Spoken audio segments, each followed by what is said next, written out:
This week for department overviews, we have Behavioral Health and Department of Human Services. We will have Lisa Mills present first. Good morning, Lisa. Good morning, Commissioners. Lisa Mills, Director of Behavioral Health. Thank you for having us. I'm going to try to get through this because we do a lot. I'm very proud of it.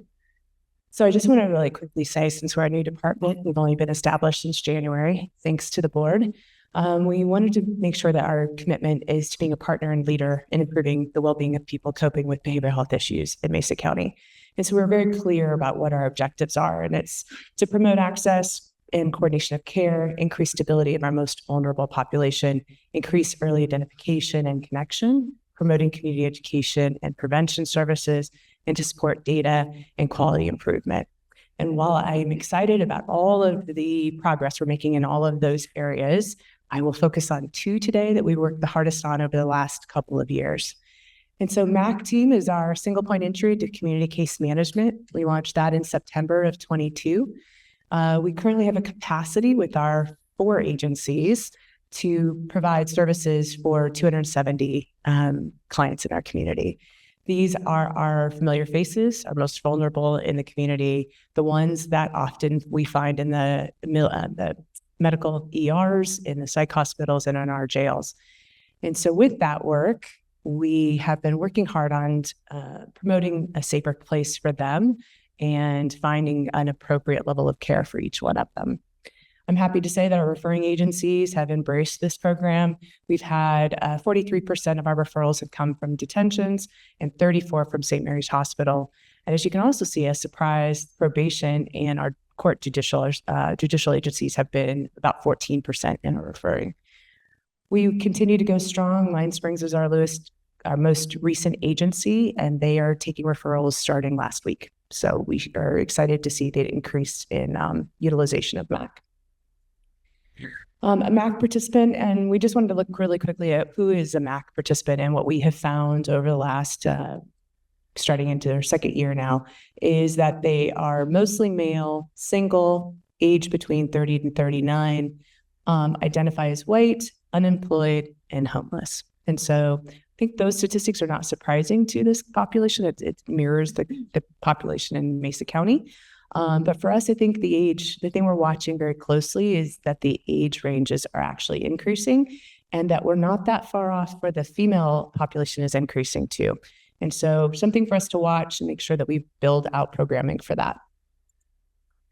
And then co-response for Mesa County, what does this look like? We started this last year, July of 23. It launched with 2 dedicated co-response deputies, and that's important. These statistics are for only 2 deputies.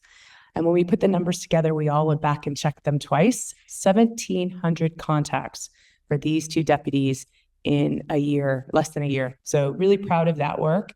These are for Code 5s, which was our mental health calls. But as you can see, we're proud of the fact that not only do they respond to those calls, they respond 38% of the time to all calls. So we are finding, as are the patrol deputies, that we can be useful, clinicians can be useful in many areas, not just the mental health calls.